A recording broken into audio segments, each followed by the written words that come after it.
Hello everyone, this is Marima and you are watching RNN podcast. नाज़रीन, आज कुछ social issues, कुछ नई अपडेट्स और कुछ क्राइम स्टोरीज के साथ हम आए हैं जो इस पॉडकास्ट में आपके साथ डिस्कस करेंगे। नाज़रीन, पहले बात करेंगे कब्जा ग्रुप्स के खिलाफ एक नया कानून बनाया जा रहा है। आखिर ये कानून क्या काम करेगा, इस कानून में क्या क्या होगा, आज हम आपको बताएंगे इस पॉडकास्ट में।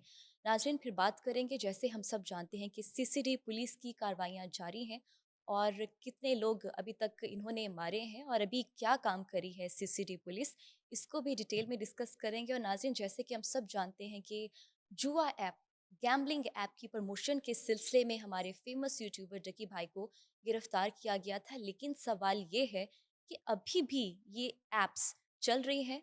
आखिर कौन इन ऐप्स को देखने वाला है, कोई एक्शन क्यों नहीं लिया जा रहा अभी तक, इसको हम डिटेल में डिस्कस करेंगे। नाजरीन, बात करेंगे न्यू बॉर्न बच्चों की होने की रेशो में अब और ज़्यादा इजाफा हो रहा है और हॉस्पिटल से 2 दिन की बच्ची अगवा हुई है। आखिर ये माजरा क्या है, स्टोरी क्या है, डिटेल में डिस्कस करेंगे। नाजरीन, रजब भट्ट के बाद अब और कौन कौन से इन्फ्लुएंसर्स या टिकटॉकर्स हैं जो सामने आए हैं जिनके ऊपर एफआईआर हुई है, इस पर हम बात करेंगे। नाजरीन, सरफराज चौधरी को अपनी पोस्ट पर दोबारा लाया जा रहा है, क्या ये बात सच है, इस बारे में जानेंगे। मेरे साथ मौजूद हैं senior journalist, crime analyst mister Naseem Qureshi साहब। आइए इनसे मिलते हैं। Good evening sir.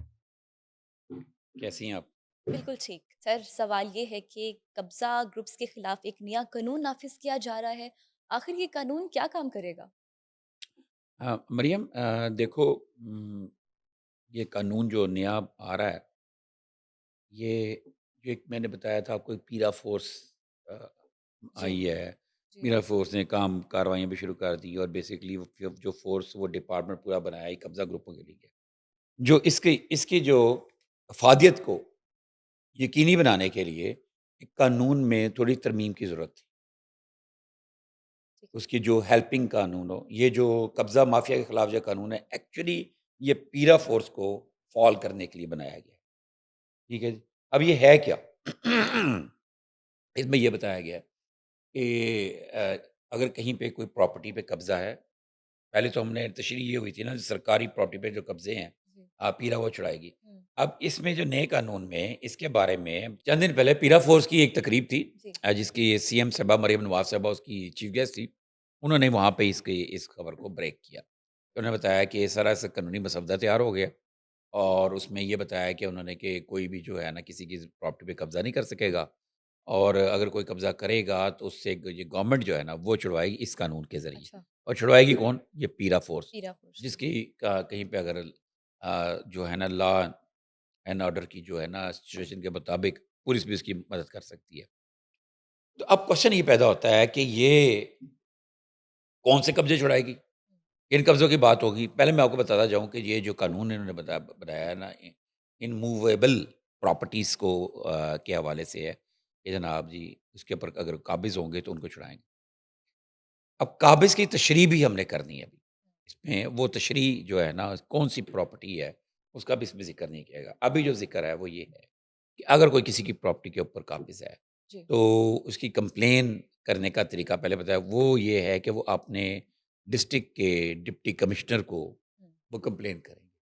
और कहीं दूसरे रूरल एरिया में कोई तहसील में कोई रहता है, वो अपने असिस्टेंट कमिश्नर को करेगा, जो डीसी को के पास जाएगी एप्लीकेशन। एक्चुअली डिप्टी कमिश्नर को कंप्लेन की जाएगी कि जी मेरी मेरी प्रॉपर्टी है, मैं ये उसका ये डॉक्यूमेंट है, इन डॉक्यूमेंट की वजह से मैं इसका मालिक बनता हूँ और मेरी प्रॉपर्टी पर ए, बी, सी, डी ने किसी ने भी कब्ज़ा किया। अब ये कानून क्यों बनाने की ज़रूरत पेश आई जी। कि इस वक़्त ना हज़ारों की तादाद में, लाहौर समेत पंजाब भर में हज़ारों की तादाद में छोटी-बड़ी अदालतों में, इवन के सुप्रीम कोर्ट तक हज़ारों की तादाद में केस हैं जो ज़ेर इल्तवा है कब्ज़े के। ओके। ठीक है जी? ठीक है। उसमें ऐसा भी है जो ओरिजिनल मालिक जो रुल रहे हैं, जिन्होंने कब्ज़ा किया हुआ है, वो सुकून से बैठे हुए हैं घरों पे, फैक्ट्रीज़ पे, ठीक है, दुकानों पर, मार्केट्स पे और वाक़ईतन कब्ज़े हैं। और जो जी। कब्ज़ा कौन करता है? जो ताकतवर होता है, जो आम आदमी। तो ये एक बड़ा अच्छा इक़दाम है, अगर इसके ऊपर इम्प्लीमेंटेशन हो जाती है। और वो क्या है? कानून ये है कि अगर आपके किसी, हम बता रहे हैं लोगों को, जैसे ये अभी कानूनी रूप से नाफ़िज़ नहीं हुआ, अभी इसने काबीना में जाना है, काबीना की मंजूरी होनी है, कोई प्रोसेस है, उसके बाद ये हुँ, जब इसका गज़ट नोटिफ़िकेशन जी, काबीना से मंजूरी के बाद भी लागू नहीं होगा। ठीक है। जिस डेट को गज़ट नोटिफ़िकेशन जारी होगा, ठीक है ना? उस डेट से ये कानून हमारे पंजाब के अंदर ठीक है, नाफ़िज़ हो जाएगा, बिल्कुल 1 ठीक। दिन में, एक ही साथ पूरे पंजाब में। अच्छा, अब इस कानून में जो इसके ना मसवदा तजावीज़ तैयार की गई हैं और वो महकमा लॉ ने कानून ने जो है लॉ डिपार्टमेंट उसके जो हैं सेक्रेटरी आसिफ बिलाल लोधी साहब, जो साबका कमिश्नर लाहौर भी रहे हैं। तो उन्होंने इसके कद्दो-काल वगैरह चीज़ें ठीक की हैं, दुरुस्त करके ना इसको पेश किया है। अभी मतलब पेश किया है उन्होंने, आगे मंजूरी के लिए दिया है और मरियम नवाज़ साहिबा को इसकी प्रेज़ेंटेशन दी गई पीरा वाले फंक्शन से पहले। ओके। और उनको वो प्रेज़ेंटेशन के ऊपर वो चीज़ बड़ी पसंद आई हुँ, कि कम से कम ऐसे लोगों को हम हक दिला सकेंगे जी, जिनकी कोई दाद-रसी करने वाला या कोई ताकतवर उनके पास नहीं है। जैसे मिसाल कोई बेवा है, हुँ, कोई बुज़ुर्ग लोग हैं, बिल्कुल ठीक। उनकी प्रॉपर्टी के ऊपर किसी ने कब्ज़ा किया हुआ है, दुकान पे कब्ज़ा किया हुआ है, फैक्ट्री पे कब्ज़ा किया हुआ है, घर पे कब्ज़ा किया हुआ है। या फिर ज़रई ज़मीन के ऊपर कब्ज़ा किया हुआ है और चौधरी ने किसी ने कब्ज़ा किया हुआ है, उसे वो नहीं ले सकते सारी ज़िंदगी। हुँ, अब इस फ़ोर्स के ज़रिए वो ले सकें क्योंकि ये फ़ोर्स जो है स्टेट की तरफ से वो जो है ना उसको हेल्प करेगी, मदद करेगी उनकी। अब इसमें तरीक़ाकार क्या उन्होंने बताया? उन्होंने कहा जी आप एप्लीकेशन देंगे डीसी को देखेगा उसमें केस में सारे केसेज़ में एक शर्त है कि जो एप्लीकेशन देने वाला वो अपना मलकियती सबूत वो वाज़िह तौर पे देगा। अब ऐसा अच्छा, नहीं है कि हर कोई हाँ, बंदा शिकायत करने लग पड़े जनाब मेरी मेरी प्रॉपर्टी कब्ज़ा किया हुआ है। हुँ, और अगर वो गलत निकला और कंप्लेन करने वाले के ऊपर मुकदमा होगा। ठीक है। और ये एक ऐसा कानून है, अगर ये नाफ़िज़ हो जाता हुँ, है, इसमें कोई दूसरी राय नहीं है कि एक आम आदमी गरीब को इसमें रिलीफ़ मिल सकता है। लेकिन अब यहाँ पे एक जो इसके अभी तक जो हमने देखा उसमें एक चीज़ है कि ये नहीं लिखा हुआ कि कौन-सी प्रॉपर्टी और कौन से केसेस। हुँ। अभी इस ये चीज़ों पे शायद काम होना बाकी है। सर, मेरा यहाँ पर आपसे एक सवाल है, मुझे ये बताएँ, अगर एक बिज़नेसमैन की शादी हुई हुई है और बाद में पता चलता है कि उसकी दूसरी बीवी भी है, जो पहले बच्चे हैं, उनकी पहली बीवी में से जो उनके बच्चे हैं और अगर उन्हें प्रॉपर्टी पर कब्ज़ा किया हुआ है, उनकी विरासत में मिले हैं, तो क्या दूसरे बच्चों को भी मिलेंगे जो उनकी सेकंड वाइफ़ में से बच्चे हैं? देखिए, ये जो आपका क्वेश्चन है उससे तो मैं ये समझ रहा हूँ एक बिज़नेसमैन है, उसकी शादी हुई है, उसके बच्चे हैं, उसकी दूसरी बीवी भी है। तो बिज़नेसमैन जो है ना वो खुद फैसला करेगा कि किसको कितना हिस्से मिलने हैं। वो खुद फैसला करेगा, ज़ाहिर है वो बिज़नेसमैन। फैसला करेगा ठीक है। या फिर आप ये कहना चाह रही हैं, जो आपका क्वेश्चन ये है कि एक बिज़नेसमैन है उसकी डेथ हो जाती है, तो उसकी बीवी में से उसकी पहली बीवी में से उसके बच्चे हैं, लेकिन पता चलता है उसकी डेथ के बाद कि एक और बीवी भी है और उसके भी बच्चे हैं। और अगर पहली प्रॉपर्टी पे पहले बच्चों ने कब्ज़ा किया हुआ है, हाँ, फिर क्या? मैं वही जी, मैं जी। जनाब आप ही का काम कर रहा हूँ। तो वो जो बच्चे हैं जो प्रॉपर्टी है उसकी बिज़नेसमैन है, जी, ज़ाहिर है बिज़नेस फैक्ट्री-वैक्ट्री होगी, ये कोठियाँ-शोठियाँ होंगी गाड़ियाँ होंगी, ब काफ़ी प्रॉपर्टी होगी। तो उसके ऊपर काबिज़ तो वही लोग हैं जिनके साथ वो रह रहा था या जो बच्चे जो फैमिली इस घर में रह रहे थे। और जो दूसरी बीवी है, हुँ, तो हमारे कानून के मुताबिक विरासत में उनका भी राइट है, उनके बच्चों राइट। का भी राइट है। बड़ा अच्छा क्वेश्चन है आपका। और नाज़रीन इनका मतलब ये है कि वो जो काबिज़ हैं विरासत के अंदर क्या ये जो नया कानून बन रहा है, ये उनको हिस्सा लेके देंगे? ये वही बात है जो मुझसे आप पहले बात कर रही थी कि जी। दर्जनों आपके सामने एग्ज़ाम्पल्स हैं जिन लोगों को उनके फादर के जो है ना मदर जो है ना उनको उनका हिस्सा नहीं दे रही। हुँ, तो अब इसमें ना इस कानून के अंदर ये इस चीज़ की वज़ाहत होनी बाकी है कि विरासती प्रॉपर्टी के अंदर वो कैसे फ़ैसला करेंगे, ठीक है। ठीक है ना? और ये भी बात आपकी दुरुस्त है कि ये दर्जनों सैकड़ों केसेज़ जो है ना मार्केट में मौजूद हैं। इस वक़्त लोग हैं उनके साथ ज़्यादती हो रही है, हुँ, उनको उनका हिस्सा नहीं मिल रहा, उनको उनका राइट नहीं मिल रहा, उनको उनका हक नहीं मिल रहा। वालिद की डेथ होगी, बच्चे छोटे हैं, औरत बेवा है और बच्चे उसके छोटे हैं, उसको नहीं उसका हिस्सा नहीं मिल रहा। लेकिन प्रॉपर्टी सारी के ऊपर काबिज़ वो हैं, कारोबार पे काबिज़ वो हैं, जो पहली बीवी के बड़े बच्चे हैं। ज़ाहिर है वो बड़े होते हैं। तो इसका अभी क्लियर होना बाकी है। इसके अंदर और कानून के अंदर ये चीज़ें भी बाकी हैं अभी हुँ, कि ये ज़रई ज़मीन या फिर ये शहरी अराज़ी उसका और दूसरा ये है कि इस चीज़ का भी फैसला बहुत सारी जगहों पे ये है कि एक ही प्रॉपर्टी को 2-2 बंदों को सेल किया हुआ है। यस। ठीक है? ऐसे हुँ, केसेज़ है। हुँ, एक बंदा काबिज़ है तो दूसरा जिसको सेल किया उसको नहीं मिली, वो भी क्लेम करने वाला है। इसके फैसले कौन करेगा? ठीक है? ज़ाहिर है जब ये जब आपका ये खाता खुलेगा, हर बंदा एप्लीकेशन देगा और जी, जब आपको पता है कि इसमें आपका कोई खर्चा नहीं होना बिल्कुल। और बड़े आराम से आपको कब्ज़ा गवर्नमेंट लेकर देगी, हुँ, तो हर बंदा दिखा देगा। लेकिन यहाँ पे एक चीज़ है नाज़रीन के लिए, तवज्जो के लिए, क्या? लोग हमारे अक्सर ना ऐसे कवानीन का नाजायज़ फ़ायदा भी उठाते हैं।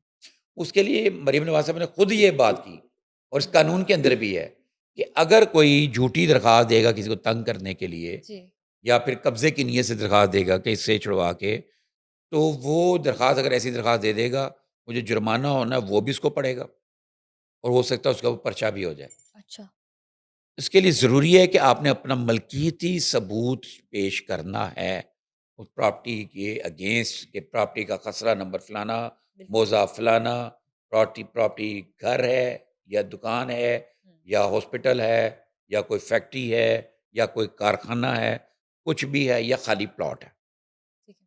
ठीक है? अच्छा कानून है, अगर आ गया तो लोगों को रिलीफ मिलेगा। बिल्कुल ठीक। सर आगे बढ़ते हैं। मुझे ये बताएँ कि जुआ ऐप की प्रमोशन के सिलसिले में जैसे हम जानते हैं कि हमारे फ़ेमस यूट्यूबर जकी भाई को गिरफ्तार किया गया था। लेकिन मेरा सवाल ये है कि ये जुआ ऐप अभी भी चल रहे हैं, ये इन ऐप्स को कौन देखने वाला है या कोई एक्शन कौन लेगा? बड़ा खूबसूरत सवाल किया। ये हमने पहले भी मेरा ख़्याल डिस्कस किया था, लेकिन ये मेरा ख़्याल है दोबारा हमें आपने बात करनी चाहिए।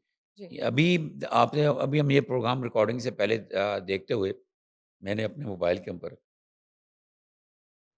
देखा कि वो कुछ 1, 2, 3, 4 कई ये ऐप थी सामने अभी भी चल रही हैं, उसी तरह चल रही हैं। उसी तरह से ट्रेडिंग के नाम पे लोगों को माइल किया जा रहा है, उनकी प्रमोशन की जा रही है उन ऐप्स की हुँ। और ये कौन लोग ऐप चला रहे हैं। एग्ज़ैक्टली यही सवाल है, ये कौन लोग आपका हैं जो इस ऐप को चला रहे हैं? जी, बिल्कुल। हुँ, अब यहाँ पे वाक़ईतन एक क्वेश्चन बनता है, मुझसे लोग अक्सर पूछते हैं।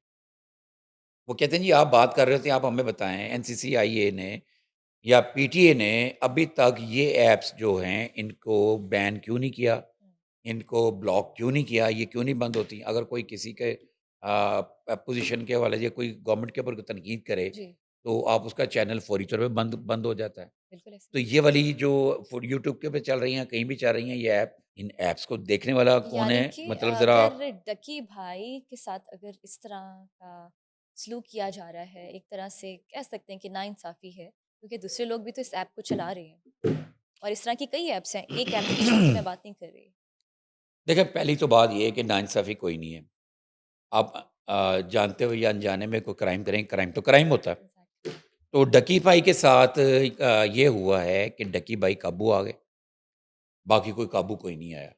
हमारे यहाँ पे सितम ज़रीफ़ी ये है कि अगर किसी के ऊपर कोई इल्ज़ाम लगता है सच्चा या झूठा, जी, अगर वो काबू आ जाता है, तो वो एक रोल मॉडल बन जाता है, मतलब शान इबरत बना दिया जाता है उसे। और अगर वो काबू नहीं आता, जी। तो वो बाहिर होता है और बाहिर-बाहिर से उसकी चीज़ें बहुत सारे मसाइल जो है ना उसके हल हो जाते हैं। इवन कि यहाँ तक कि केस भी गोल हो जाता है। तो ये काबू कैसे किया जाता है? अब काबू कैसे किया जाता है? ये तो हमारे इदारों ने बताना है ना काबू कैसे किया। इदारों ने हम तो बताना है, इसके ऊपर एग्ज़ैक्टली। तबसरा कर सकते हैं और हम हुँ, तो अभी बिल्कुल। बात ये कर रहे हैं कि ये जो ऐप्स जो है, अभी नाज़रीन बल्कि मैं प्रोड्यूसर साहब को दूँगा ये स्क्रीनशॉट्स जो मेरे पास हैं और इसी वीडियो जो चल रही है, जी, इसको आप ये इसके शॉट्स दिखाएँ और हमारे जो है ना अदारे लॉ एनफोर्समेंट अदारे जिसमें national cyber crime investigation agency है, वो पकड़े इनको। हमने सिर्फ़ डक्की को पकड़ा और बाकी लोगों पे पर्चा करा दिया। देखा ना इसके हवाले से रजब भट्ट के ऊपर हुआ है, अरेरा के ऊपर हुआ है और अनस के ऊपर मुकदमा हुआ है। हुँ, लेकिन जिस चक्कर में डकी भाई ने को 22 दिन रिमांड काटा और अभी तक जेल में है और उसकी अब उसकी को अपनी वो अदालत से जो सादे जो ये जो इसकी है national cyber crime investigation agency की जो अदालत है, मुतल्लका जी, कोर्ट है, वहाँ से उसकी बेल रिजेक्ट हो गई हुई है हुँ, और अभी तक वो जेल में है। लेकिन जिन ऐप्स की वजह की प्रमोशन की वजह जेल में है, वो ऐप्स तो वैसे ही चल रही हैं, एग्ज़ैक्टली। मुसलसल चल रही हैं और मैं अभी आपको ये दिखा भी दूँगा। हमें मतलब कोई इस पे कोई जो कोई हमें तनकीद नहीं कर रहे हैं, तनकीद नहीं कर रहे। हम तो एक वो बात है जो हकीकत है वो कर रहे हैं कि ना ही मुझे हमदर्दी है किसी भी क जराइम पेशा शख्स से, हुँ, किसी से भी। आपको नहीं है लेकिन अब लोगों को आहिस्ता-आहिस्ता हो रही है, वो तो आपने गर्दिशें। मुझे भी कर करा दी थी हमदर्दी और मैं मुझे भी आपने कहा था कि आप तो नसीम साहब इसके हक में बोल रहे हैं। जी, मैं यहाँ तक बात करता हूँ कि अकेला डकी ही क्यों? बिल्कुल। अगर वो जुर्म जुर्म है, तो बाकी लोगों को भी सज़ा होनी चाहिए, बाकी लोगों को भी पकड़ना चाहिए। आज ना वो इनके जो रजब भट्ट साहब के कज़न है, उनका नाम चलें जो भी है, तो जिनके ऊपर एक लड़की ने इल्ज़ाम लगाया था, आयशा भट्ट ने मेरा ख़्याल, या क्या नाम है उसका? अच्छा। उसने इल्ज़ाम लगाया था रेप का। हुँ, तो आज उनकी ना कोर्ट में बेल थी, केस था बेल का, जी, इंटरिम बेल का। तो वहाँ पे पुलिस ने लिख के दे दिया अपनी तफ्तीश में कि हमें इसकी गिरफ्तारी नहीं चाहिए। तो उसने अपनी बेल उठा ली। ठीक वहाँ है। पे उनके वकील साहब बात कर रहे थे, उनसे वहाँ से किसी एक जर्नलिस्ट ने सवाल किया। हुँ, उसने कहा, "जी बताएँ कि ये क्या इनको गिरफ्तार करेगी इंटरपोल के ज़रिए या एनसीसीआई?" तो जी, उन्होंने एक बड़ा जो जवाब दिया है ना, उसमें बड़े मीनिंग है उसके, बड़े मायने हैं उसके, बड़े जवाब, उस उनके जवाब के अंदर कई सवालात हैं। अच्छा, अगर हम ऐसा कहें गलत नहीं होगा, कई सवालात हैं। उन्होंने कहा, "जी वो पकड़ ले, उसका राइट है एनसीसीआई का। वो उन्होंने पकड़ना है, वो बिल्कुल उनका हक है, वो पकड़ें उसको, और जिस दिन वो पकड़ लें, तो हुँ, हमें भी बता दीजिए।" ठीक है, ठीक है? बिल्कुल ठीक। उनके वकील की ये बात करना बहुत सारे क्वेश्चन छोड़ के जा रहा है। हुँ, और ऊपर से इन ऐप का चलते रहना, इन ऐप को अभी तक पीटीए के ज़रिए बंद नहीं करवाया गया। अगर बंद करवाया गया तो फिर ये ऐप नए नामों से आ रही हैं। ट्रेडिंग ऐप है, अभी मेरा हमने जो स्क्रीनशॉट उतारे, एक ने तो मास्क पहना हुआ है, हुँ, मास्क पहन के उसकी वो प्रमोशन कर रहा है, और बाकी जो हैं वो सीधी बात कर रहे हैं, और एक तो बस उसकी फिंगर आ रही है, कोई गेम है, ये देख के लें और ये इतने पैसे और ये फलाना, डेफ़िनिटली कई सारी ढमकाना और गेम्स ये ऐसी वाला, हैं। हुँ, और ये तो फ्रॉड है सारा का सारा, ये ठीक है, फ्रॉड चल रहा है। ठीक है। और मेरा ये ख़्याल है कि ना, अब वालिदैन को भी थोड़ी तवज्जो करनी चाहिए तवज्जो देनी बच्चों के चाहिए। ऊपर, बिल्कुल ऐसा ही है। बिल्कुल कि ऐसा वो ही है उनको सर। चेक करें, चेक रखें कि ये क्यों हो रहा है ऐसे। बिल्कुल दुरुस्त। सर इसी सवाल में मुझे आप ये बता दें कि डकी भाई के अलावा कुछ और भी इन्फ्लुएंसर्स या टिकटॉकर्स पकड़े गए हैं जिनके खिलाफ एफआईआर दर्ज हुई है? हाँ जी, तब बात अब आगे निकल चुकी हुई है, और इन लोगों को तो पकड़ लिया रजब गया है। भट्ट के अलावा और मैं वही कौन-कौन मैं से वही नाम मैं हैं? बताने जी, लगा हूँ मैं बताने लगा हूँ। जी।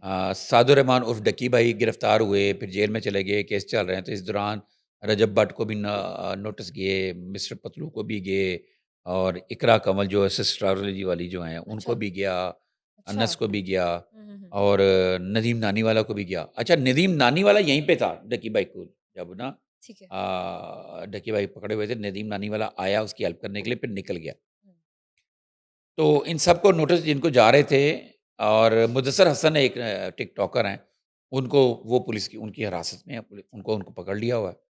और उसके बाद जो पहली जो आज से 3 दिन पहले जनाब रजब भट्ट के ऊपर, मोहम्मद रैरा के ऊपर और मोहम्मद अनस के ऊपर एफआईआर दर्ज हो गई। ओके। और अभी अब जो नई एफआईआर दर्ज हुई है, हाँ, वो हुई है क्या न इकरा कंवल के ऊपर, एस्ट्रोलॉजी वाली, अच्छा। जो है मोहम्मद हुसनैन शाह के ऊपर, और नदीम मुबारक उर्फ नानी वाला, उन पे भी एफआईआर हो गई। और ये एफआईआर ऐसे नहीं हुई, एफआईआर के लिए 3 बार इनको नोटिसेस दिए गए, और 3 नोटिसेस का मखसूस टाइम उनका इंतज़ार किया गया कि हुँ, आप आएँ और अपना मौक़िफ़ बयान करें। इन लोगों ने जाके आगे पेश नहीं हुए, तो लिहाज़ा फिर इनके जो है ना, के इनके खिलाफ खिलाफ एफआईआर एफआईआर। दर्ज हो गई। ठीक, अब ये जो है ना चाहते हुए भी, अगर वो आते हैं बाहर बैरून मुल्क से खुद, जी। तो एयरपोर्ट से ही गिरफ्तार होंगे, ठीक है बिल्कुल ना? ठीक, बिल्कुल या ठीक। फिर कोई ऐसी कानूनी गेम खेल के इनके वकील प्रीयर्स बेल ले लें, हुँ, तो वो एक अलग बात है। लेकिन ये जो है ना, सारे के सारे बंदे ये पकड़े जाएँगे, लेकिन अब इसमें एक और मज़े की बात बताऊँ, ये सारे के सारे मुल्क से बाहर हैं, इकरा कंवल के अलावा। हुँ, इकरा कंवल जो थीं, वो प्रेग्नेंट थीं, तो इनके बारे में ये कहा गया था कि 2 माह तक इनको कुछ नहीं कहा जाएगा, लेकिन जी। एफआईआर दर्ज हो गई, हुँ, क्योंकि जो कानून है वो अपना रास्ता बनाता है और ये करता है। यहाँ पे एक बात, मैं एक तवज्जो तलब बात है, जी, वो ये है कि लोगों ने, बहुत सारे ने ये शोर डाला कि जो सरफराज चौधरी जो है, जी। उसको डकी भाई ने हटवाया। अच्छा, यहाँ तक बात सुनी हमने। फिर ओके। उन्होंने कहा दूसरे ताकतवर यूट्यूबर जैसे रजब भट्ट, नदीम नानी वाला, पतलू वगैरह, ये जो है बाकी लोग, इन्होंने हटवाया। अगर इन्होंने हटवाया हटवाया होता, हुँ, तो इनके खिलाफ एफआईआर क्यों हो जाती? इसका ठीक है। मतलब ये है कि जो ना, जो है चौधरी सरफराज का जो तबादला है, हम पहले भी बता चुके हैं, एक रूटीन का तबादला है। सर सुनने में ये भी आया कि सरफराज चौधरी दोबारा अपनी पोस्ट पर वापस आ रहे हैं। अच्छा, अच्छा। ये भी मैं आपको जवाब देता हूँ। तो ये एक रूटीन का तबादला है और इस पे काफ़ी सारे लोगों ने ये इतराज़ किया कि जनाब सरफराज चौधरी ठीक काम कर रहा था। इसमें मैं मुझे भी शामिल कर लें। ठीक। मैं भी इसमें ये कहता हूँ कि जो इन्होंने काम किया सरफराज चौधरी ने और जो जो क जो ने काम किया सरफराज चौधरी ने, उसके बाद मुख्तलिफ पॉडकास्टों में गए, जिसको कहा जा रहा है कि इसने गलत किया, ये इतनी इसकी मशहूरी, इतनी शोहरत इसके गले पड़ गई और लोग कह रहे हैं कि इसने बड़ी अपनी खुद-नुमाई की और हर जगह पे यहाँ तक लोग कह रहे हैं कि छिछोरापन किया, अच्छा। कि जाके बार-बार लोगों को इंटरव्यू दे रहा है, हुँ। बता रहा है अपना, ये लोगों ने कहा। लेकिन मैं ये कहता हूँ, जी। ये डकी भाई के पकड़े जाने के बाद और ये सरफराज चौधरी का मीडिया पर आने की वजह से जी। एक अवेयरनेस हुई। बगैर कमर्शियल इश्तिहार के उन्होंने पेमेंट किए। उन्होंने अपने इदारे की पब्लिसिटी भी की और लोगों को में शऊर भी पैदा किया। मैं तो ये कहता हूँ और मैं यहाँ पे इसको सरफराज चौधरी का जो है शुक्रिया अदा भी करता हूँ कि उसने एक ऐसे टॉपिक के ऊपर पकड़ा, वरना हम तो बिल्कुल बेबस थे। हमसे मीन मेरे जैसे जो लोग जो मुहिबुल वतन है, जो अपने मुल्क से प्यार करते हैं और ये जुआ ऐप्स और ये अजीब तूफ़ान बदतमीज़ी, बेहयाई फैली हुई थी, कोई पूछने वाला ही नहीं था। बिल्कुल ऐसे वरना ही है। रोज़ाना एक बंदा आ रहा है, उठा के कह रहा है बिल्कुल जनाब ऐसे ही है। ये मेरा घर है, 1 करोड़ हुँ। का घर है, ये मैंने देखो घड़ी ली है, इतने एग्ज़ैक्टली। की घड़ी है, इतने करोड़ की घड़ी है, ये मेरी शर्ट है। इस तरह की ड्रामेबाज़ियाँ हो रही हैं, क्या गिफ्ट देना है, क्या है? शादी है तो शादी के ऊपर नोट बड़े-बड़े फेंके जा रहे हैं, फिर दावा किया जा रहा है कि जनाब जी सबसे बड़ी शादी, पाकिस्तान की सबसे बड़ी शादी। जी। फिर उधर से ठीक। फिर एक कोई पिंडी वाली साइड से एक साहब हैं, वो भी यूट्यूबर हैं टाइप हैं, लेकिन कोई पॉलिटिकल फैमिली से ताल्लुक है उनका, वो भी गनमैन वगैरह लेके फिरते हैं। जी। उनकी तरफ से वीडियो बयान आ जाते हैं बड़े दहशत वाले कि और डकी को और रजब भट्ट को वो धमकियाँ भी लगाते हैं। ठीक है। मतलब इस तरह के एक ना एपिसोड तूफ़ान बदतमीज़ी चल रही है बिल्कुल। और बच्चे देख रहे हैं ये क्या चक्कर है यार, ये बड़े मशहूर हो रहा है, ये बंदा मशहूर हो रहा है, वो इसको इतनी इज़्ज़त हो रही है, वो फलाना हो रहा है, कोई बदमाश है, कोई कनटुट्टा है, कोई जी। माफ़िया माँग रहा है, कोई तड़ियाँ लगा रहा है और इवन के बच्चे जो हमारे हैं, वो उनकी तरह एक्टिंग करने लग पड़े। हाँ। स्टाइल मारने लग पड़े और बाक़यदा बच्चे बर्बाद हो रहे थे। एक टाइम था कि लड़के स्टाइल करते थे वहीद मुराद का, लड़कियाँ अपने जो मेकअप वगैरह करती थी जो अदाकाराएँ हैं हमारी, जी। उनको मतलब हीरोइनें हैं, हीरोज़ और हीरोइन, इनको कॉपी करते थे। अब आके इनको कॉपी किया जा रहा है और ये क्या आपको कंटेंट दे रहे हैं या क्या मैसेज दे रहे हैं? वो अभी हम समिया इजाज़ की जो बातें कर रहे थे पिछले दिनों में, जी। अजाब, समिया अजाब। वो क्या कंटेंट था? बेहुदा, वरगल, जो किसी भी फैमिली में, कल्चर में नहीं दिखाया जा सकता, कम से कम हमारे में तो नहीं, कि हाय मेरा यार हसन, ये क्या जी। गुफ्तगू हुई? कि यार मेरा मूड ऑफ था, तो उसने एक फूल के बजाय वो फूलों का बाग लगा दिया, ठीक है? और फिर गले में बाहें डाल के, ये कंटेंट था। और मरियम ये कंटेंट तो मैंने तब देखा कसम से सही बात कि हम तो करंट अफेयर या क्राइम को देखते हैं। जी। तो जब इसका एफआईआर इसका जो इसने अपील की और फिर पुलिस कार्रवाई, हमने तो तब देखा और जब मैंने इसके ऊपर काम करने के लिए हमने क्योंकि आपको मालूम है हम कोई भी जब गुफ्तगू करते हैं किसी भी टॉपिक के ऊपर, उसके ऊपर रिसर्च ज़रूर करते हैं हम, अपनी अपनी स्टडी जी। ज़रूर करते हैं। क्योंकि हमने खबर नहीं देनी होती, हमने उसके ऊपर तबसरा देना होता है, बिल्कुल। जो नाज़रीन सुनना चाहते हैं। जी। तो मैंने तो उस वक़्त जब देखा मैंने कहा यार ये क्या कंटेंट है? अब वो भी किसी टीवी में ड्रामे में ग्रीन का मेरा ख़्याल ग्रीन एंटरटेनमेंट के ड्रामे में कोई अदाकारी का उसको कोई रोल भी मिल गया। कहने अच्छा। वाले लोग कहते हैं कि शायद इसने ये सारी ड्रामेबाज़ी पब्लिसिटी के लिए की थी ताकि कोई चैनल वग़ैरह उसको ले। तो वो देखें ना अब ये शॉर्टकट है, ठीक। मैं समझ गई। शॉर्टकट है। हुँ। अब वो लड़की जो थी पार्टी हो रही है, उसका दाना कंटेंट नीर। बुरा नहीं था।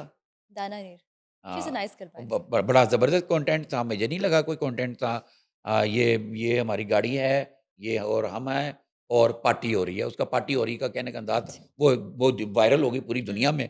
तो वो ड्रामे में आगे कोई इश्यू अब ये जो खातून है अ अच्छा उसके साथ जो ज़्यादती हुई वो एक अलग बात, हुँ।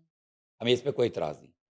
जो उसको उठा के गाड़ी में फेंका जा रहा था, वो सारी वीडियो थी ना, वो वो हसन एक की तरह ये से सबसे बड़ी ज़्यादती थी, वो रिकॉर्ड हुई फ्रेंचाइज़ी। थी, जी, हसन की ये जालियत थी, जी, बेवकूफ़ी थी, एक्ट हुआ था। और मैं तो ये पहले ही कहता हूँ, कोई भी खातून है, उसका किसी ताल्लुक का रिलेशन है, अगर वो नो कहती है, अगर वो अपने रिलेशन में कह देती नो बस, हुँ, तो फिर बस है। उससे ज़बरदस्ती कोई नहीं कर सकता। ना हमारा दीन बिल्कुल, कहता है, ना हमारा कानून इजाज़त देता है। बिल्कुल ऐसा ना ही है। हमारी इक़्तिदार जो हमारी रवायात हैं, वो इजाज़त देती है, ना हमारा कल्चर बिल्कुल वो ऐसे ही, इजाज़त बिल्कुल देता ऐसे है। ही है। सर, इस तरह की गैम्बलिंग ऐप्स को बंद करवा देना चाहिए और जो इन एप्लीकेशंस को यूज़ कर रहा है और भी काफ़ी सारी ऐप्स हैं जो लड़कियाँ, लड़के यूज़ कर रहे हैं, उनके खिलाफ जल्द अज़ जल्द एक्शन लेना चाहिए क्योंकि इस तरह की एप्लीकेशंस और इस तरह के लोग हमारे मुआशरे को किसी न किसी तरह से ख़राब कर रहे हैं। सर, आगे बढ़ते हैं, मुझे ये बताएँ अस्पताल में 2 साल की बच्ची को अगवा किया गया है और ये भी मेरा सवाल है कि अब न्यू बॉर्न बच्चों की अगवा की रेशो अब ज़्यादा हो रही है? ये एक बड़ा खौफ़नाक सी एक चीज़ है जो चल रही है, पता है कैसे? जी, कि यहाँ पे किसी के घर में जब बच्चा पैदा होता है, उसकी माँ को पता है, उसके बाप को पता होता है। बिल्कुल। बच्चा जब पैदा होता है और उनको जो अगवा करने वाले लोग हैं, वो जी, उसको अगवा करके उन लोगों को दे देते हैं जिनका बच्चा नहीं पैदा हो सकता। या खुदा ना खास्ता ऐसे भी हमारे माजी में केसेस आए हैं कि जो ब्लैक मैजिक जो करने के लिए उनको न्यू बॉर्न बेबी चाहिए, तो वो इस तरह हॉस्पिटल्स वगैरह से बच्चा चोरी करते हैं ठीक है। और उसके ऊपर ये इस तरह की हरकतें करते हैं। ये कोई आम सादा सी बात नहीं है कि किसी का बच्चा चोरी कर लेना। और मुझे आज तक एक बात समझ नहीं है, बड़ा अच्छा आपने क्वेश्चन किया। ये अ, अभी आज की ही खबर है कि जो मेयो अस्पताल के बच्चा इमरजेंसी वार्ड से 2 दिन की बच्ची को अगवा कर लिया और ये गया। म्यू हॉस्पिटल में है सर? में हुआ है, उसमें ठीक है, वार्मर रूम से उठा के ले गई, नकाबपोश खातून थी, ओके। जिसके लिए एक रवायती अंदाज में इंक्वायरी कमेटी बिठा दी। हुँ, भई आप ये पूछें कि आपने सिक्योरिटी किधर गई? आए दिन बच्चा चोरी के अभी पिछले दिनों जनरल हॉस्पिटल से बच्चा एक अगवा हुआ था, जी। वो उसको बरामद किया पुलिस ने कि वहाँ से बच्चा अगवा करके वो कहीं दूसरे शहर में चले गए। जब पुलिस वहाँ पे रेड करने गई, हुँ, सीसीटीवी फुटेज के ज़रिए और ह्यूमन इंटेलिजेंस के ज़रिए जब गई, उन्होंने बच्चे को ट्रंक के अंदर बंद किया हुआ था, छोटे से बच्चे, कि वो उन्होंने वहाँ से बरामद किया, अभी बच्चा बरामद। रोज़ाना की तकरीबन हर दूसरे, तीसरे वीकली या मंथली 2, 3, 4 वाक़ये कितने बच्चे हो रहे हैं? बच्चे चोरी अगवा हो रहे करने हैं? के दर्जनों, दर्जनों बच्चे चोरी हो रहे हैं। हाँ जी, ये 2 दिन की बच्ची है, जिसको अगवा किया गया मरीज के रहायशी हैं कासिम। वो उनकी उनकी बच्ची है जो क्या कहते हैं दोपहर 12 बजे करीब अपनी वालदा के हमरा 2 दिन की बच्ची को म्यू अस्पताल लेकर आया। बच्ची जो है ना लेडी एचिसन अस्पताल लाहौर में पैदा हुई थी। म्यू हॉस्पिटल के पीछे लेडी एचिसन जो ओके। बच्चों की जच्चा बच्चा का हुँ, हॉस्पिटल है। पैदा हुई, डॉक्टर ने मामूल के चेकअप के लिए भेजा कि इसको वहाँ पे ब जो म्यू म्यू हॉस्पिटल बच्चा इमरजेंसी वहाँ पे चेकअप कराएँ। तो वहाँ चेकअप के दौरान वो बच्ची को एक वार्मर होता है, एक जिसमें बच्चों को लटा दिया जाता है, एक बिल्कुल ठीक, मैं स आप समझ समझ रहे होंगे हुँ, बस, लोग भी समझ गए होंगे। तो उसमें थी बच्ची, तो एक नकाबपोश खातून आई, उसको उठा के ले गई। शोर पड़ा, अच्छा। परेशानी हुई, माँ की चीखो-पुकार, बाप की परेशानी। तो जब शोर पड़ा तो ज़ाहिर है फिर मजबूरन अदारों को ये हरकत में आना पड़ा जी, और हॉस्पिटल वालों को भी हॉस्पिटल के चीफ एग्ज़ेक्टिव ने भी फिर फ़ौरी तौर पे तवज्जो की और एक इंक्वायरी कमेटी बिठा दी, जिन्होंने फिर क्या कहते हैं सीसीटीवी कैमरे से देखा कि कोई नकाबपोश जो खातून है, वो ले जा चुकी है। इंक्वायरी कमेटी के जो है ना सरबराह प्रोफ़ेसर जो है हसन साहब को बनाया गया, इमरान हसन साहब को बनाया गया। अच्छा। वो नकाबपोश खातून के हवाले से जो पुलिस के साथ और बाकी चीज़ों को वो देखेंगे हुँ, कि ये कौन थी और उसको वैसे भी तलाश किया जाएगा, ये कब से है, कौन है, जो उठा के ले गई। लेकिन बात सिर्फ़ ये है और अभी प्रॉमिस किया गया कि बच्ची को जल्द बाज़ियाब करा देंगे।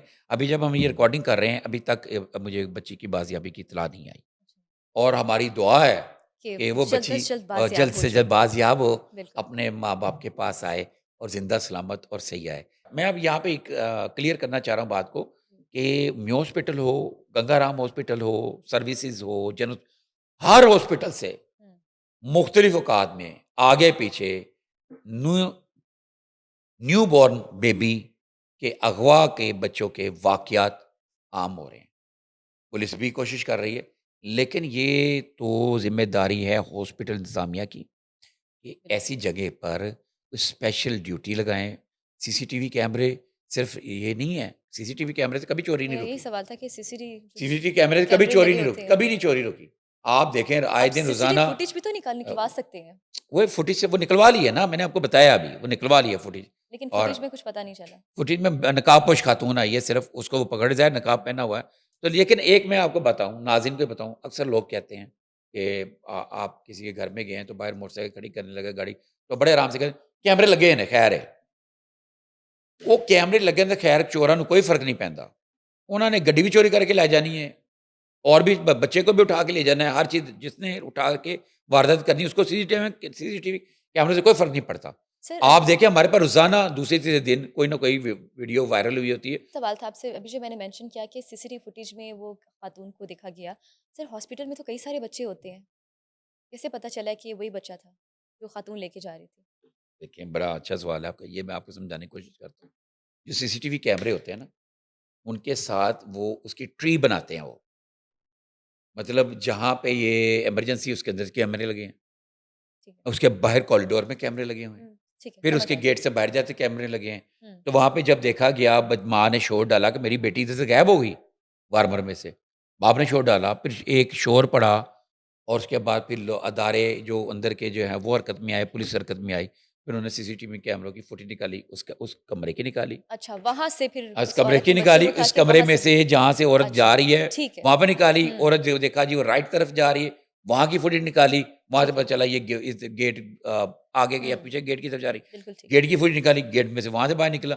वहाँ से बाहर अब आगे जाएगी जी, ये इन्वेस्टिगेशन, हुँ, जो सेफ सिटी के कैमरे हैं, वो मॉनिटर करेंगे। बिल्कुल ठीक। वहाँ से ट्रेस करते-करते हो सकता है उसकी सही जगह पहुँच जाएँ। इस तरीके से पता चला कि ये ठीक है। खातून जो चोरी करके हमारी जा रही यही दुआ है कि वो बच्ची जो है सही सलामत अपनी माँ तक, अपने घर तक पहुँच जाए।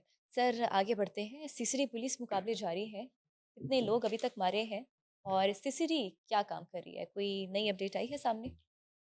नहीं, नहीं जी, सीसीडी ने जो है ना बड़ा ज़बरदस्त काम पकड़ा हुआ है और वो जराइम पेशा अफ़राद को और स्पेशली उन लोगों को, रिकॉर्ड याफ़्ता लोगों को जो वारदात करते थे, एन्जॉय करते थे, पैसे को जुए में, नशे में उड़ा देते थे, दोबारा फिर वारदात करते थे और दौरान वारदात लोगों के साथ मिसहैप करते थे और बच्चियों के साथ, यंग लड़कियों के साथ ज़्यादती करते थे और ये लेकिन यहाँ पे एफआईआर में नहीं लिखा जाता। यह मैंने पहले भी डिस्कस हुँ, किया था जी, कि अगर किसी दौरान डकैती, घर के अंदर डकैती करते हैं, ये बड़े शफ़ाक किस्म के लोग होते हैं, बड़े गंदे किस्म के लोग और दाएँ-बाएँ हमें नज़र रखनी चाहिए। और स्पेशली ये लोग वो होते हैं जो बाहर आपकी गलियों में भीख माँगने के लिए भी फिर रहे होते हैं, कागज़ उठाने के लिए, कचरा उठाने के लिए भी फिर रहे होते हैं। जी, और ये सिर्फ़ क्या करते हैं, ये सिर्फ़ रेकी करते हैं कि किस घर में मर्दों की तादाद कितनी है और वो किस वक़्त घर से बाहर जाते हैं और घर में इस वक़्त कितने लोग होते हैं और घर की माली हालत कैसी, बिल्कुल ठीक। ठीक है। तो वो जब अंदर जाते हैं, गन पॉइंट पे सबको यरगमाल बनाते हैं, हुँ, बाँधते हैं और वहीं पे अगर कोई बच्ची या खातून हो मिले, तो बदबख्त जो है ना, वहाँ पे ज़िंदगी जो है ना बच्चियों की ख़राब करते हैं और रेप करते हैं और ऐसी चीज़ों को पुलिस ने नोट किया होता है ओके, तफ्तीश में। जब पकड़े जाते हैं ना पहले फर्स्ट टाइम, जी, तो वो पुलिस वो तफ्तीश में सब बकते हैं, सब कुछ बकते हैं। और लेकिन चूँकि एफआईआर दर्ज नहीं हुई होती, सम टाइम इस चीज़ का फ़ायदा उठाते हैं और बाहर से उनकी बेल हो जाती आ जाते हैं। प्रोसिक्यूशन सिस्टम जो हमारा हुँ, थोड़ा-सा वीक है और कानूनी पेचीदगियाँ बहुत ज़्यादा हैं, जैसे बाकी आ जाते हैं। और यहाँ पे जो सीसीडी के जो काम हैं, जो इन्होंने लाहौर, गुजरांवाला, कसूर में किए हैं और 5 मुल्ज़िम जो हैं ना, हुँ, अपने साथियों की फायरिंग से हलाक हुए हैं। पाँचों के पाँचों मुल्ज़िम मुबैना तौर पे। तफ़सीलात भी अगर कहती हैं तो मैं बता देता हूँ। लाहौर में 2 मुकाबलों के दौरान जनाब, एक जो 2 मुकाबले हुए, जिसमें एक ज़ेर हिरासत मुल्ज़िम जो है, 2 मुल्ज़िमों के अपने साथियों की फायरिंग की ज़द में आके मारा गया। अच्छा जी, पुलिस का शोबा है एवीएलएस इकबाल टाउन ने सांदा में मुलज़िम अशरफ को गिरफ्तारी के लिए छापा मारा है। जैसे ही इसके साथियों ने चंद रोज़ कब्र पुलिस से छुड़ा कर लेकर गए थे इस शख्स को, चंद रोज़ कब्र जी, पुलिस से छुड़ा कर लेकर गए थे, ठीक है ना? अब दोबारा फायरिंग हुई, फायरिंग के तबादले में जो अशरफ साहब हैं, जिसको पकड़ेंगे छापा मारा, जिसको उसके साथी छुड़ा के लेगी। स्टोरी में ज़रा थोड़ा-सा ट्विस्ट है। ठीक है। मतलब वो लेकर नहीं गए, वो उसको छुड़ाने के लिए, लेकिन उसको छुड़ा के ले जा चुके थे साथी। तब दोबारा फायरिंग हुई तो उसमें इसके अपने साथियों से जनाब ये ज़ख्मी हुआ और बाद में ये फ़ारग हो गया।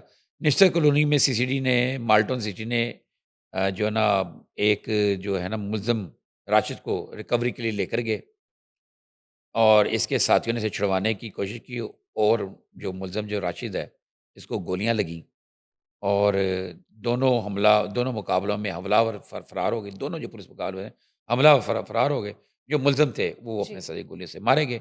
इस तरह गुजरांवाला में भी 2 डाकू उजरती कातिल थे ये।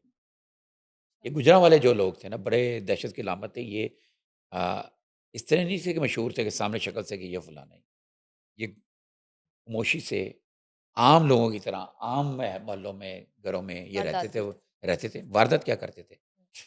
इनको तस्वीर दे के टिप दी जाती थी कि इस बंदे को फ़ारग कर। ये पैसे लेके ना लोगों को मारते थे और वैसे आम रूटीन में ये आम पब्लिक की तरह रहते थे। ठीक है। लेकिन इनके नाम की दहशत थी कि ये कोई जनाब जैसे कोई कॉन्ट्रैक्ट किलर जैसे मूवीज़ में दिखाया जाता है, उस तरीके से कि डॉन फलाना डॉन ये वो। तो ये एक बड़ा अच्छा काम किया इनको। इनका दर्जनों केसेस थे इनके, ये गुजरांवाले में जो मारे गए हैं।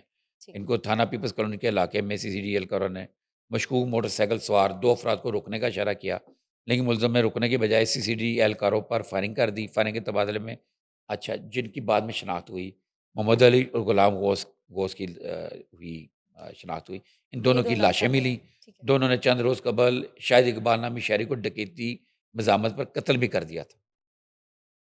वो जैसे कातिल भी थे हुँ। और डकैत भी थे और दर्जनों मुकदमात इनके खिलाफ दर्ज थे।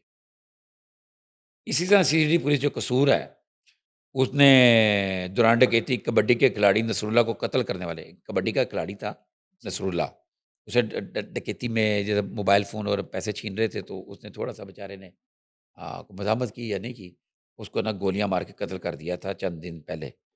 तो तो इसको जनाब इन्होंने जो है ना पुलिस मुकाबले में अपने साथियों की फायरिंग से आमिर नामी जो है वो मारा गया।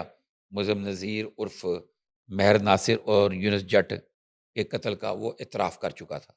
ठीक ये पुलिस हिरासत में था, इसको लेकर गए और साथी छुड़ाने के लिए आए, मारे गए। ठीक है। तो मैं ये बात कर रहा था कि ये जो लोग हैं ना, हुँ।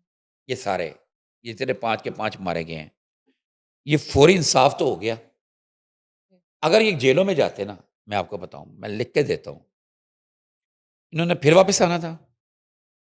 वापस आके फिर उन्हें वैसे ही वारदात करनी थी। पैसे लेके किसी मासूम शख्स की इन्होंने जान लेनी थी, जो गुज़र चुका था। बाकी डकैतियाँ करनी थी और जो एवीएलएस ने जो मारा है, वो आदी मुलज़िम था, बाज़ ही नहीं आता था गाड़ियाँ चोरी करने का, लोगों को लूटने का। हुँ। तो अब मैंने आपको पहले भी याद होगा कि हमने एक प्रोग्राम में बताया था कि अब जो है सीसीडी, बल्कि आज खबर ब्रेक करते हैं एक और, जी, ज़रूर। जो है ना सीसीडी बार-बार चोर जो हैं, छोटे चोर, मोटरसाइकिल चोर, हुँ। गाड़ी चोर, इनकी भी शामत सीसीडी के हाथों आएगी अच्छा। और सज़ा मिलेगी इनको, मतलब जो भी ये तो गिरफ्तार बहुत करेंगे, अच्छा काम कर रही है। ठीक है ना? बहुत अच्छा है। सीसीडी ज़रा तवज्जो करना मेरी बात। जी। जो कब्ज़ा माफ़िया जो है, हुँ। अभी जो ये कब्ज़ा माफ़िया का आपने डिस्कस किया जी, मेरे साथ जी। और उसमें कहा ये पीरा जो है कब्ज़ा छुड़ाएगा, हुँ। लेकिन उनको सबक जो सिखाएगा ना, वो वो कौन-सा? CCD CCD. सिखाएगा और सीसीडी को बड़े सीसीडी हाई पुलिस। लेवल के ऊपर अमेज़िंग। बड़े कब्ज़ा माफ़िया मरूफ तरीन लोगों को सॉफ्टवेयर अपडेट करने के अहकामात मिले हैं और उसमें कौन-कौन लोग हैं जो परेशान फिर रहे हैं और जिनको खौफ है, हुँ। और मैं आज इस प्रोग्राम में बता रहा हूँ। तो ये जो अगर ये अहकामात जी। स्टिल कायम रहे, हुँ। कोई इसमें ट्विस्ट ना आया या कहीं से कोई अहकामात में कोई तब्दीली ना आई, तो एक नया खाता खुलने वाला है। एंड आई होप कि हम उसे बहुत जल्द डिस्कस करें अपने इस पॉडकास्ट में। आपका बहुत शुक्रिया। नाज़रीन, ये थी हमारी आज की खबरें। सोशल इश्यूज़ थे, क्राइम स्टोरीज़ थी जिनके ऊपर हमने बात की थी आज इस पॉडकास्ट में। नाज़रीन, keep watching us, stay tuned, take care, अल्लाह हाफ़िज़।